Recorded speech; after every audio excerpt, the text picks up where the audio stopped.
Dear students, आज हम chapter start करने जा रहे हैं states of matter. States of matter में हम तीनों फिजिकल स्टेट के रिगार्डिंग स्टडी करेंगे, gaseous state, liquid state and solid state. अभी हम डिस्कशन करने जा रहे हैं गैसियस स्टेट। सबसे पहले हमारे माइंड में क्वेश्चन आता है कि जो सब्सटेंस है, कोई गैस की फॉर्म में एग्जिस्ट कर रहा है, कोई लिक्विड की फॉर्म में एग्जिस्ट कर रहा है, कोई सॉलिड की फॉर्म में एग्जिस्ट कर रहा है एट रूम टेम्परेचर। ये वेरिएशन हम क्यों ऑब्जर्व कर रहे हैं? एक्चुअल में जो सब्सटेंस है उनमें जो इंटर पार्टिकल फोर्स होंगे, इंटर पार्टिकल फोर्स का मीनिंग क्या है? पार्टिकल के बीच में जो फोर्सेज हैं उन्हें हम क्या कहेंगे? Inter particle forces. उनकी जो स्ट्रेंथ है वो डिफरेंट है।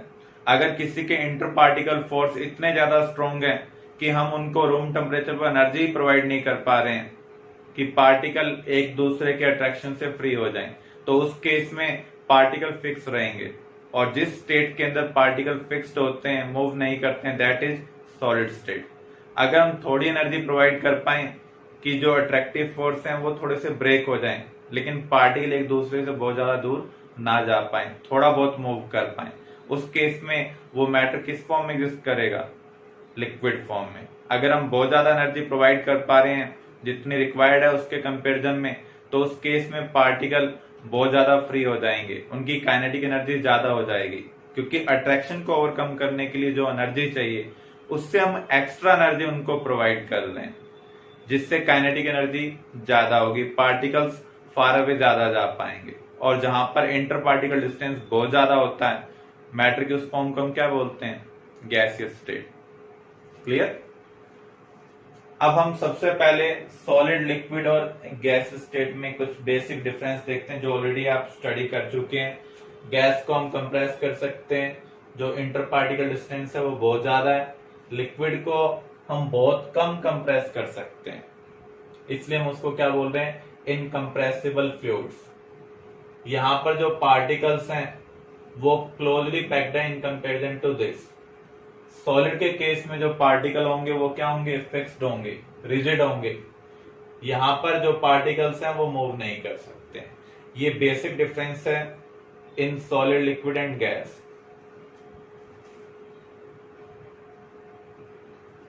कुछ फेज ट्रांजिशन हम ऑब्जर्व करते हैं जब हम टेम्परेचर चेंज करते हैं। जब आप टेम्परेचर इंक्रीज करेंगे तो सॉलिड किस में कन्वर्ट होगा? लिक्विड में कन्वर्ट होगा। जिस टेम्परेचर पर सॉलिड लिक्विड में कन्वर्ट हो रहा है दैट इज मेल्टिंग पॉइंट। और फ्यूजन टेम्परेचर, फ्यूजन का मीनिंग क्या है? मेल्ट होना। फ्रीजिंग इसका उल्टा है, यहां पर लिक्विड सॉलिड में कन्वर्ट होता है। और जिस टेम्परेचर पर ये प्रोसेस हो रहा है उसको हम क्या कहेंगे? Freezing point. किसी भी सब्सटेंस के लिए मेल्टिंग पॉइंट और फ्रीजिंग पॉइंट क्या होंगे? सेम टेम्परेचर होंगे। वेपराइजेशन, अगर कोई सॉलिड गैस में कन्वर्ट होता है without heating below its boiling point, that is vaporisation. अगर कोई सॉलिड वेपर में कन्वर्ट हो, गैसेस फॉर्म में कन्वर्ट हो, तो उसे हम क्या बोलते हैं? सब्लिमेशन। कंडेंसेशन इसका उल्टा है, यहां पर जो गैस है या वेपर्स हैं वो लिक्विड या सॉलिड में कन्वर्ट हो जाएं, तो उस प्रोसेस को हम क्या कहेंगे? कंडेंसेशन। तो यहाँ पर हमने कुछ प्रोसेस शो किए हुए हैं, जैसे यहाँ पर आइस वाटर में कन्वर्ट हो रही है तो ये मेल्टिंग को रिप्रेजेंट कर रहा है। यहाँ पर लिक्विड सॉलिड में कन्वर्ट हो रहा है, वाटर आइस में कन्वर्ट हो रहा है, तो ये फ्रीजिंग को रिप्रेजेंट कर रहा है। जब फेज ट्रांजिशन होता है तो हम क्या ऑब्जर्व करते हैं? सिर्फ फिजिकल स्टेट चेंज हो रही है, लेकिन सब्सटेंस का फार्मूला क्या रहेगा? सेम रहेगा। फिजिकल स्टेट में हम चेंजेस कर सकते हैं by change in temperature, by change in pressure. अगर आप किसी गैस का टेम्परेचर लो करते हैं, प्रेशर को इंक्रीज करते हैं, तो उस केस में गैस किस में कन्वर्ट हो जाएगी? लिक्विड में कन्वर्ट हो जाएगी। या वेपर्स डायरेक्टली किस में कन्वर्ट हो जाएंगे? सॉलिड में कन्वर्ट हो जाएंगे। तो चेंज इन फिजिकल स्टेट को हम टेम्परेचर इंक्रीज, डिक्रीज या प्रेशर चेंज से अचीव कर सकते हैं। अब ये प्रेशर किसकी वजह से राइज होता है? अगर आप किसी भी कंटेनर के अंदर गैस पार्टिकल को प्लेस करेंगे, आपको पता है गैस पार्टिकल मूव करते रहते हैं, ड्यूरिंग मोशन वो एक दूसरे से कोलाइड करते हैं, साथ में कंटेनर की वॉल को भी स्ट्राइक करेंगे। अब जब वो कंटेनर की वॉल को स्ट्राइक करेंगे तो यहां पर फोर्स प्रोड्यूस होगा। फोर्स पर यूनिट एरिया को हम क्या बोलते हैं? प्रेशर। तो हम क्या कह सकते हैं, जब गैस पार्टिकल कंटेनर के इनर सरफेस पर स्ट्राइक करते हैं उसकी वजह से प्रेशर अराइज होता है। तो इसे हम क्या कहेंगे? It is equal to force per unit area. अगर हम ऐसा यूनिट की बात करें तो फोर्स क्या है? न्यूटन। एरिया के लिए हम क्या लेंगे? Metre square.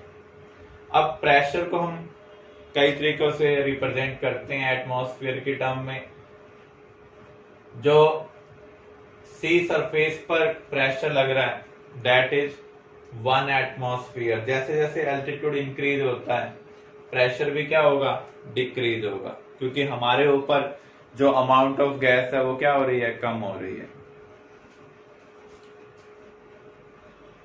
अब इसके बाद आप देखें 1 एटमॉस्फेयर को हम फर्दर भी रिलेट कर सकते हैं।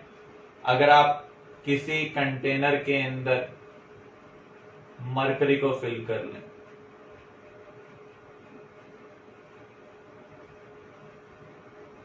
अगर इसकी हाइट 76 सेंटीमीटर ऑफ मरकरी है तो ये जो क्वांटिटी है ये कितना प्रेशर एग्जर्ट कर रही है? 1 एटमॉस्फेयर। तो हम क्या कह सकते हैं? 1 एटमॉस्फेयर क्या है? 76 सेंटीमीटर ऑफ मरकरी। मिलीमीटर की टर्म में 760 मिलीमीटर ऑफ मरकरी, 760 टोल। अब प्रेशर को हम मेजर कैसे कर सकते हैं? प्रेशर वैसे हम पास्कल की फॉर्म में भी रिप्रेजेंट करते हैं। जो 1 एटमॉस्फेयर है वो किसके इक्वल है? 101.325 किलो पास्कल।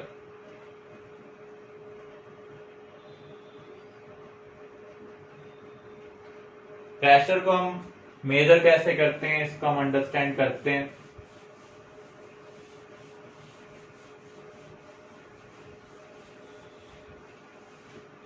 इसके लिए हम एक डिवाइस यूज करते हैं दैट इज बैरोमीटर। बैरोमीटर क्या है?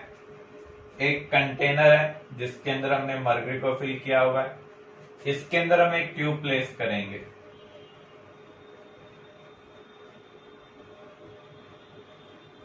जो ऊपर तक मरकरी से फिल की होगी। इसको उल्टा हम इस कंटेनर के अंदर प्लेस कर देंगे। अब क्या होगा? ग्रेविटी के इफेक्ट की वजह से मरकरी नीचे आएगा, लेकिन जो एटमॉस्फेयर है वो अपना प्रेशर क्रिएट करेगा इस लिक्विड सरफेस के ऊपर, और ये मरकरी तब तक नीचे आएगा जब तक एटमॉस्फेयर का प्रेशर और मरकरी का जो डाउनवर्ड इफेक्ट है वो एक दूसरे को कैंसिल आउट ना कर दे। तो यहां पर हमने जो हाइट नोट की है वो मरकरी के केस में हमें कितने मिल रही है? 76 सेंटीमीटर ऑफ मरकरी। तो अगर हम प्लेस चेंज करेंगे तो ये हाइट चेंज होती जाएगी। तो सी लेवल पर हमने कितना ऑब्जर्व किया है? 76 सेंटीमीटर ऑफ मरकरी। और सी लेवल पर जो प्रेशर होता है उसे हम क्या बोलते हैं? Atmospheric pressure. इसलिए हमने इसको कहा है 1 एटमॉस्फेयर किसके इक्वल होगा? 76 सेंटीमीटर ऑफ मरकरी या फिर 760 millimetre of mercury at sea level. Is it clear? तो ये बैरोमीटर है जिसका यूज कर हम एटमॉस्फेरिक प्रेशर को डिटरमाइन कर सकते हैं। एक केस आपके पास और आ सकता है फॉल्टी बैरोमीटर। नॉर्मली बैरोमीटर में यहां पर जो वैकेंट स्पेस है वो वैक्यूम है, मींस यहां पर कोई भी मैटर प्रेजेंट नहीं है। फॉल्टी बैरोमीटर के केस में यहां पर कोई गैस प्रेजेंट होगी। तो उस केस में हम क्या कहेंगे? जो एटमॉस्फेरिक प्रेशर होगा वो किसका सम होगा? Height of mercury.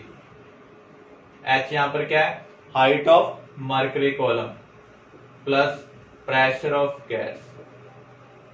Normally barometer में यहां पर वैक्यूम होना चाहिए। किसी डिफेक्ट की वजह से या हम केयरलेसनेस की वजह से यहाँ पर गैस आ जाती है, तो उस केस में यहाँ पर दो चीजों का प्रेशर लग रहा है, एक तो मरकरी की हाइट का और दूसरा गैस का। इन दोनों का सम किसके इक्वल होगा? एटमॉस्फेरिक प्रेशर के इक्वल होगा। तो यहां पर आप देख सकते हैं, जैसे इस केस में यहां तो वैक्यूम प्रेजेंट है, जो ये वैकेंट स्पेस है यहां पर क्या प्रेजेंट है? वैक्यूम। लेकिन इस केस में अगर आप देखें, यहां पर कुछ वेपर्स प्रेजेंट हो गए, यहां पर भी कुछ वेपर्स प्रेजेंट हो गए। तो ऐसे केस में इसे हम क्या कहेंगे? Faulty barometer. और जब भी फॉल्टी बैरोमीटर आ जाए तो उस केस में आपको लिक्विड हाइट के साथ साथ गैस के प्रेशर को भी कंसीडर करना है, वेपर के प्रेशर को भी कंसीडर करना है। Is it clear now? Another device to measure pressure. अगर आपको किसी भी गैस का प्रेशर मेजर करना हो तो उसके लिए हम एक डिवाइस यूज करते हैं, दैट इज मैनोमीटर। ये दो टाइप का होता है, open and closed end. Open and manometer के केस में ये कंटेनर है जिसके अंदर कोई गैस प्रेजेंट है, इसके साथ हमने एक U shape glass tube connect कर दी है जिसमें मर्करी फील्ड है। पहले मर्करी कॉलम की हाइट दोनों जगह क्या थी? सेम थी। विद टाइम मर्करी का जो हाइट है वो चेंज हो रहा है। यहां पर दो चीजों का प्रेशर लग रहा है, एक तो गैस का प्रेशर और दूसरा इधर से एटमॉस्फेयर का प्रेशर। क्योंकि एंड क्या है? ओपन। ये एंड ओपन है, इसलिए हम इसको क्या बोल रहे हैं? Open and manometer. जो हाइट में डिफरेंस होगा, जो हाइट में क्या होगा? डिफरेंस होगा, उसका यूज कर हम गैस का प्रेशर निकाल सकते हैं। पहले मर्करी का लेवल दोनों जगह क्या था? सेम था। किसका प्रेशर डोमिनेंट है? जिसकी तरफ से मर्करी का लेवल डाउन होगा उसका प्रेशर क्या होगा? डोमिनेंट होगा। इसका मीनिंग गैस का जो प्रेशर है वो एटमॉस्फेयर के प्रेशर से क्या है? डोमिनेंट है। कितना डोमिनेंट है? H।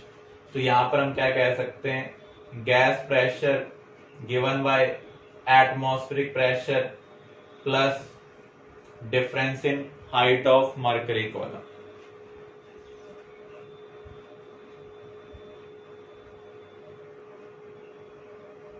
तो यहां पर हम कैलकुलेशन के पॉइंट ऑफ व्यू से देखें, अगर ये हाइट में डिफरेंस 130 का है, एटमॉस्फेयर का प्रेशर कितना होता है? 760 मिलीमीटर ऑफ मर्करी। तो इसमें हम कितना ऐड करेंगे? 130। तो इसका मीनिंग जो गैस का प्रेशर होगा वो कितना होगा? 890 मिलीमीटर ऑफ मर्करी होगा।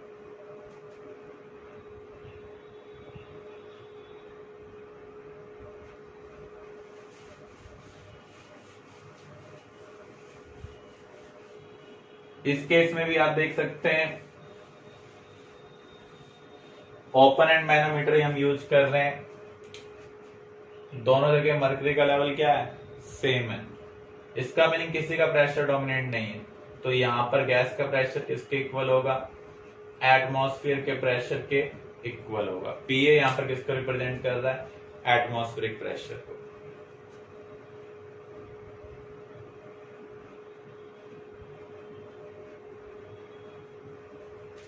थर्ड केस, इधर मर्करी का लेवल डाउन हो जाए और इधर क्या हो जाए? अप हो जाए। तो किसका प्रेशर डोमिनेंट है? एटमॉस्फेयर का प्रेशर डोमिनेंट है। यहां पर जो हाइट में डिफरेंस है मान लीजिए 130, तो उस केस में गैस का प्रेशर क्या होगा?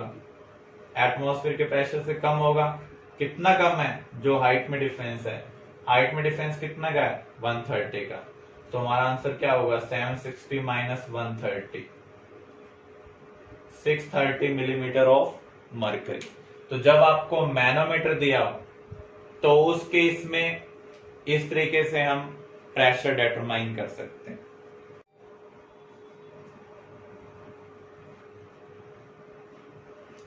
अब देखिए क्लोज एंड मैनोमीटर में हम कैसे निकाल सकते हैं। क्लोज एंड मैनोमीटर के अंदर एटमॉस्फेयर का कोई रोल नहीं है, क्योंकि दूसरा एंड क्या है, क्लोज्ड है। तो यहां पर जब आप किसी गैस को प्लेस करेंगे, बिगिनिंग में तो मर्करी का लेवल सेम होगा, लेकिन विद टाइम मर्करी का लेवल क्या होगा, चेंज होगा। तो यहां पर मर्करी के लेवल में जो डिफरेंस है that is pressure of gas. तो यहां पर हम क्या कहेंगे, एट सेंटीमीटर ऑफ मर्करी। तो अभी हमने मैनोमीटर दो टाइप के कवर किए हैं, open and and close and.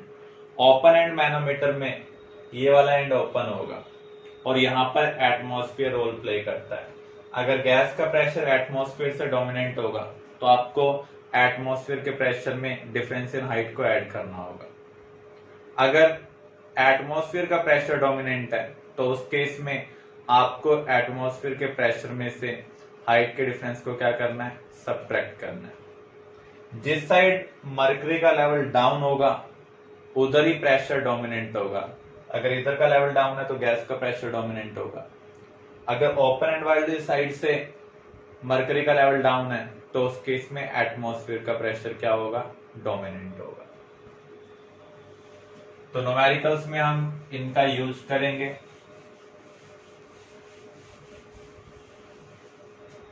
अगर आपको कोई लिक्विड कॉलम दिया हो, एक सिचुएशन है वर्टिकल अप, दूसरी सिचुएशन है वर्टिकल डाउन और थर्ड है इंक्लाइन।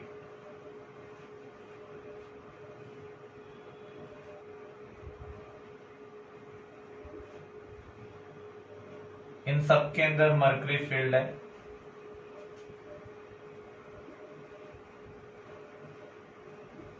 और जो मर्करी की हाइट है वो कितनी है, 8 सेंटीमीटर। तो वर्टिकल अप कॉलम में प्रेशर कितना होगा, आपको ध्यान रखना है। यहां पर एंड ओपन है, दो प्रेशर रोल प्ले कर रहे हैं, एक तो मर्करी हाइट, दूसरा एटमॉस्फेयर। जो एटमॉस्फेयर का प्रेशर है वो कैसे लगता है, ओपन टू क्लोज्ड एंड, लेकिन जो ग्रेविटी का इफेक्ट होता है वो हमेशा डाउनवर्ड होता है। तो यहां पर आप देख रहे हैं दोनों ही डाउनवर्ड हैं, तो इसका मीनिंग यहां पर जो प्रेशर लग रहा है वो कितना लग रहा है, pressure of atmosphere plus 8 centimetre of mercury. यहां पर अगर हम देखें एटमॉस्फेयर का प्रेशर तो ऊपर की ओर लग रहा है, लेकिन जो ग्रेविटी का इफेक्ट है वो डाउनवर्ड है। तो यहां पर क्या आएगा, pressure of atmosphere minus 8 centimetre of mercury. Third situation है इंक्लाइन। तो यहां पर जो एटमॉस्फेयर का प्रेशर है वो ऊपर से नीचे की ओर लग रहा है, क्योंकि ओपन एंड ऊपर लगा। अब जो ग्रेविटी का इफेक्ट है, अगर इंक्लाइंड है तो दो कंपोनेंट बनेंगे, एक हॉरिजॉन्टल कंपोनेंट और एक वर्टिकल। हमें कौन सा कंपोनेंट कंसीडर करना है, वर्टिकल कंपोनेंट। वर्टिकल कंपोनेंट क्या होता है, साइन थीटा। हॉरिजॉन्टल कंपोनेंट क्या होगा, कोस थीटा। तो आपको ये ध्यान रखना है, क्योंकि ओपन एंड ऊपर की ओर है तो इस केस में प्रेशर क्या होगा, pressure of atmosphere plus h sine theta. Actual में क्या होता है, ये हमें इस तरीके से नहीं दिया होगा, यहां पर कोई एयर कॉलम प्रेजेंट होगा, इस एयर कॉलम के ऊपर कितना प्रेशर लग रहा है ये हमें चेक करना होगा। ऐसे यहां पर भी कोई एयर कॉलम प्रेजेंट है, उसके ऊपर कितना प्रेशर लग रहा है वो हमें देखना है। यहां पर भी कोई एयर कॉलम प्रेजेंट है, उसके ऊपर कितना प्रेशर लग रहा है, उसके लिए हम इसका यूज करेंगे। फिर से आप देख लें, इस एयर कॉलम के ऊपर कितना प्रेशर लग रहा है। अगर ओपन एंड ऊपर की ओर है तो एटमॉस्फेरिक प्रेशर भी डाउनवर्ड है। इस मास का जो इफेक्ट होगा ग्रेविटी की वजह से वो भी क्या होगा, डाउनवर्ड होगा। इसलिए हमने इन दोनों को ऐड कर दिया। यहाँ पर ओपन एंड नीचे की ओर है तो एटमॉस्फेयर का प्रेशर हमेशा ओपन टू क्लोज्ड एंड लगता है, तो ये ऊपर की ओर लग रहा है, लेकिन जो ग्रेविटी का इफेक्ट होगा वो क्या होगा, डाउनवर्ड। इसलिए हम यहाँ पर सब्ट्रैक्ट कर रहे हैं। यहाँ पर इंक्लाइंड है लेकिन जो ओपन एंड है वो ऊपर की ओर है, तो यहाँ पर हम दोनों कंपोनेंट को ऐड करेंगे। जो मास वाला कंपोनेंट है उस केस में जो प्रेशर का इफेक्ट होगा उसका हम वर्टिकल कंपोनेंट लेंगे अगर वो इंक्लाइंड दिया हो। तो ओपन एंड अप है, इसलिए हम दोनों को क्या कर रहे हैं, ऐड कर रहे हैं। Clear?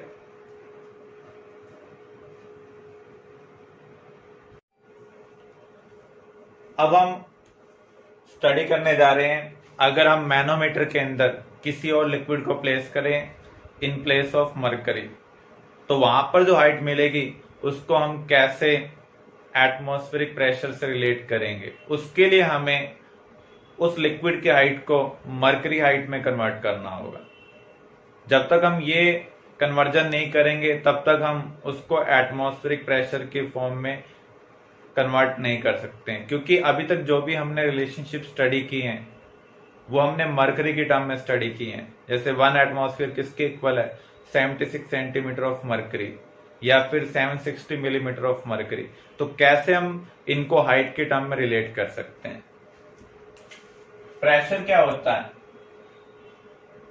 Force per unit area. अगर हम इसको हाइट ऑफ लिक्विड कॉलम से मल्टीप्लाई करें और डिवाइड करें कुछ फर्क नहीं पड़ेगा। फोर्स क्या होगा, मास इनटू एक्सेलरेशन। यहां पर हम ग्रेविटी के इफेक्ट की बात कर रहे हैं इसलिए हम जी लिखेंगे। एरिया इनटू हाइट क्या होगा, वॉल्यूम। एरिया इनटू हाइट क्या होगा, वॉल्यूम।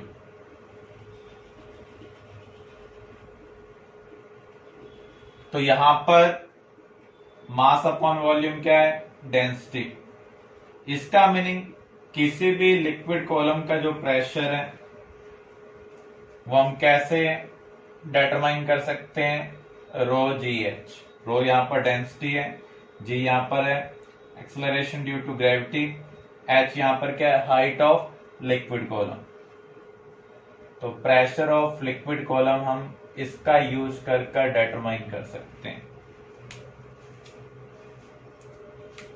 अगर आपको मैनोमीटर कॉलम में वाटर की हाइट दी हो, उसको हमें मरकरी हाइट में कन्वर्ट करना, तो हम कैसे करेंगे, क्योंकि आपको जब भी एडिशन सब्ट्रैक्शन करना होगा तो प्रेशर की यूनिट क्या होनी चाहिए, सेम होनी चाहिए। तो यहां पर वाटर हाइट को हमें मरकरी हाइट में कन्वर्ट करना है, तो हम कैसे कन्वर्जन कर सकते हैं, हम इस रिलेशनशिप का यूज करेंगे। Density of water into g into height of water column. जो प्रेशर वाटर की टर्म में होना चाहिए वही प्रेशर हम मरकरी की टर्म में रिकॉर्ड करेंगे अगर हम मैनोमीटर में मरकरी को प्लेस करते हैं। तो यहां पर density of mercury into g into height of mercury column. अगर आपको डेंसिटी पता है दोनों लिक्विड की, वाटर कॉलम की हाइट पता है, तो आप मरकरी कॉलम की हाइट निकाल सकते हैं। तो यहां पर आपको डेंसिटी वाटर की याद होनी चाहिए, कितनी है, 1 ग्राम पर क्यूबिक सेंटीमीटर। मरकरी की भी याद कर लें क्योंकि रेगुलर बेस पर हम इसको यूज करते रहते हैं, सभी लिक्विड की याद करने की जरूरत नहीं है। तो जब भी आपको मैनोमीटर वाले किसी भी न्यूमेरिकल के अंदर आपको कॉलम के अंदर मरकरी ना दिया हो और कुछ और दिया हो और आपको गैस का प्रेशर डिटरमाइन करना हो, तो उस केस में आपको एटमॉस्फेयर प्रेशर के अंदर हाइट को सब्ट्रैक्ट या ऐड करना पड़ेगा। अगर वो ओपन एंड मैनोमीटर है, क्लोज्ड एंड है, तो उस केस में गैस का pressure height of liquid column के इक्वल होगा। लेकिन अगर आप उसको एटमॉस्फेयर की फॉर्म में कन्वर्ट करना चाहते हैं या फिर मर्करी हाइट की फॉर्म में कन्वर्ट करना चाहते हैं तो उस केस में आप हाइट को इस तरीके से मर्करी हाइट में कन्वर्ट कर सकते हैं। क्लियर? इस केस को हम एक न्यूमेरिकल की हेल्प से अंडरस्टैंड करते हैं।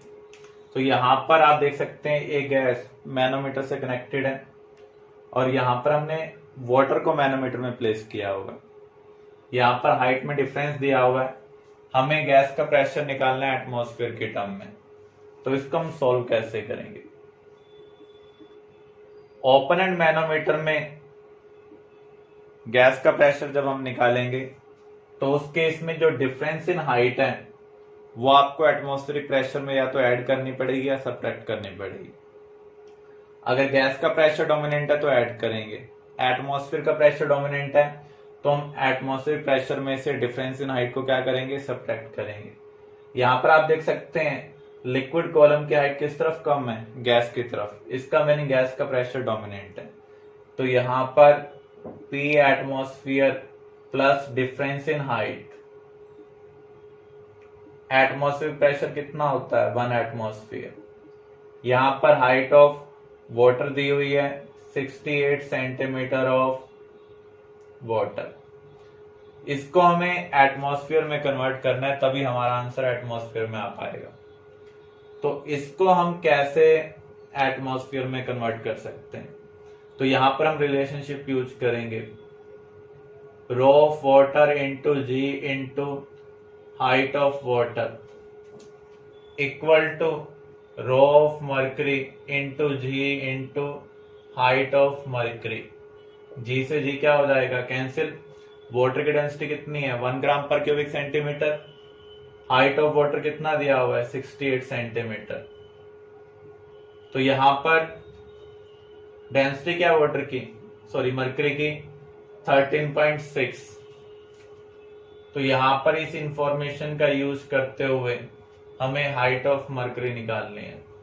तो हाइट ऑफ मर्करी क्या होगी? 68 बाय 13.6।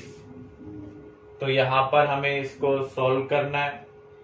ये सेंटीमीटर ऑफ मर्करी आपको मिलेगा, इसको हमें एटमॉस्फेयर में कन्वर्ट करना है। तो क्या करेंगे आप? 68 बाय 13.6 को आपको डिवाइड करना होगा 76 से, क्योंकि आपको पता है 1 एटमॉस्फेयर में कितने सेंटीमीटर होते हैं मरकरी के? 76 सेंटीमीटर ऑफ मरकरी। तो जब आप इस हाइट को एटमॉस्फेयर में कन्वर्ट कर लेंगे तो आप इसकी जगह राइट कर सकते हैं और प्रॉब्लम को सॉल्व कर सकते हैं।